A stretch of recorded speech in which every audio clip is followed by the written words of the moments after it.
Hello, my name is Joel Pearson. I'm the Life Group Coordinator for Shine Bible Fellowship. And in this session, I'll be talking about establishing your life group. Now, to properly establish your life group, leaders must fully understand their roles and responsibilities in creating a healthy life group. A very important component of establishing your life group is prayer.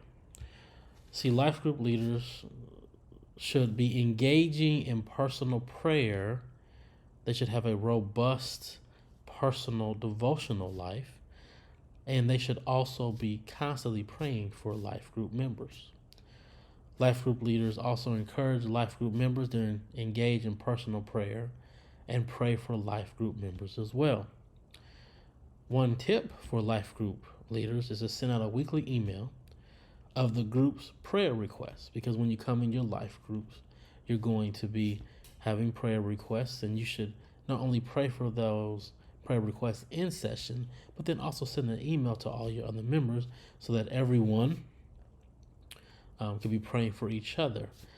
And a good suggestion is to send it out a day or two after the life group meeting while those prayer requests are still fresh. Also, life group leaders should incorporate prayer in each life group meeting. It's actually a good idea to begin and end each life group meeting with prayer. And also, life group leaders should have members pray during life group meetings. You should have people have some input in that, have someone else open up with prayer, have someone else close out with prayer, share the prayer amongst your life groups. Another important part, a responsibility of a life group leader, is preparation. So, in preparation to being a life group leader, it's very important that you prioritize your spiritual life. Your spiritual health rubs off on everyone else in the group. It's very important that you spend your quality time with God. You have to have a source to be pouring from, because if you're not spending time with God and being filled with Him, being filled with that relationship, being filled with that connection, you'll be giving so much that you'll be empty, and you'll feel the drain and the strain that comes with not having that quiet time with God. So it's very important to prioritize your spiritual life, whether you pray for an hour or just have quiet time in the morning with God for an hour before you start your day, or if you pray throughout your day, make sure you prioritize and set aside time for your spiritual life. See, our commitment to our personal devotional time will prepare us for leading others in their spiritual development. Life group leaders will also set the pace for their life group by their preparation for the discussion on a weekly basis.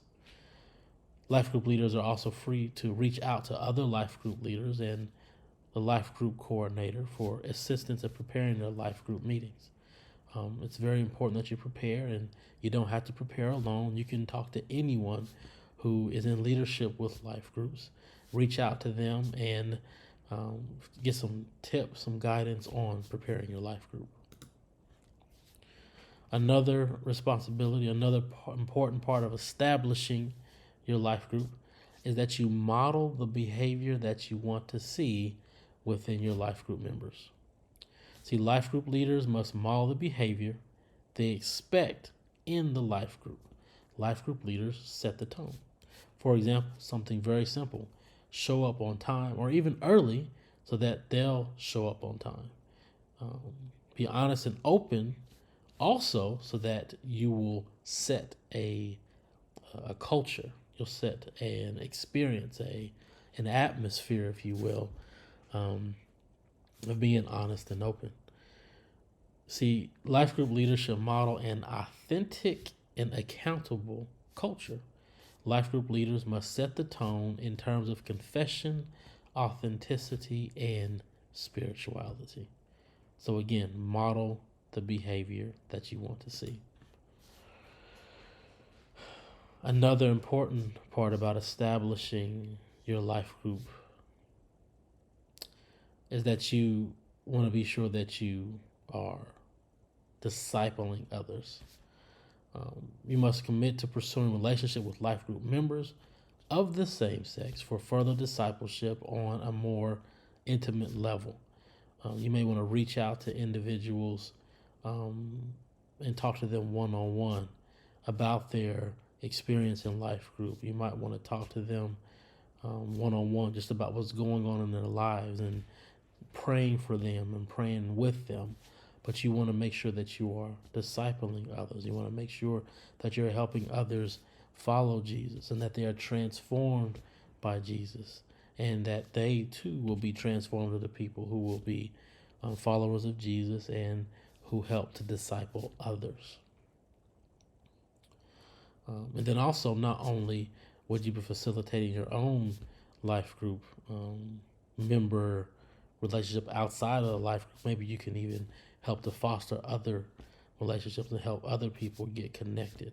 I mean, that's really a big important part, that we have those life group partners where people can meet up in a life group outside of the life group by phone, by text, so they can begin that discipleship process. Also, it'd be a good idea to start identifying the spiritual maturity level of each group member.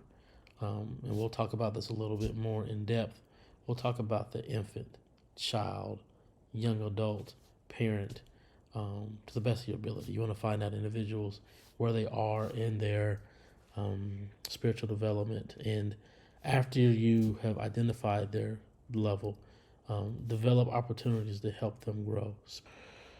Another important part about establishing your life group is that you want to learn how to delegate. We talked about this before, or we even will talk about it often, that when you're leading a life group, you have to recognize it's a great responsibility. And you really shouldn't try to do everything by yourself. You should be looking for individuals who can take that burden, who can lead with you.